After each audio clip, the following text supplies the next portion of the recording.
എല്ലാവർക്കും യൂട്യൂബ് ചാനലിലേക്ക് സ്വാഗതം. അപ്പോൾ ഇന്നത്തെ ഇവിടെ എന്താണെന്ന് വെച്ച് കഴിഞ്ഞാൽ ഇന്ന് നമ്മൾ അങ്ങാടിപ്പുറം അമ്പലത്തിലേക്ക് പോകുകയാണ്. അപ്പോൾ അങ്ങനെ നമുക്ക് പോയാലോ? കമോൺ. അപ്പോൾ ഗൈസ്, ഇതാണ് ചേച്ചിയുടെ ഔട്ട്ഫിറ്റ്.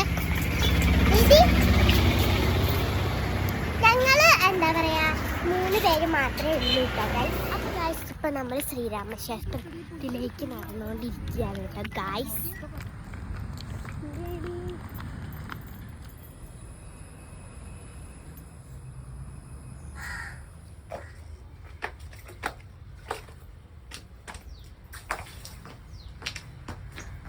മോഹൻലാൽ സിനിമയത്തെ പോലെ തന്നെ ഇതിപ്പോൾ നമ്മൾ പ്രാർത്ഥിച്ച് കഴിഞ്ഞിപ്പോൾ നമ്മൾ ശ്രീരാമസ്വാമി ക്ഷേത്രത്തിലേക്കാണ് വന്നത്. ഇനി അടുത്തത് നമ്മൾ അങ്ങാടിപ്പുറം അമ്പലത്തിലേക്കാട്ടോ ഗൈസ് പോകുന്നത്. ഗൈസ്, നമ്മളിപ്പോൾ ഉള്ളത് അങ്ങാടിപ്പുറം ക്ഷേത്രത്തിലാണ്. ഇനി തിരിച്ച് നമ്മൾ വീട്ടിലേക്ക് പോകുകയാണ്. അപ്പോൾ ഗൈസ്, നമ്മൾ ചായ കുടിക്കാൻ വേണ്ടി കയറിയതാണ്. ചായക്ക് മസാല ദോശയാണ്.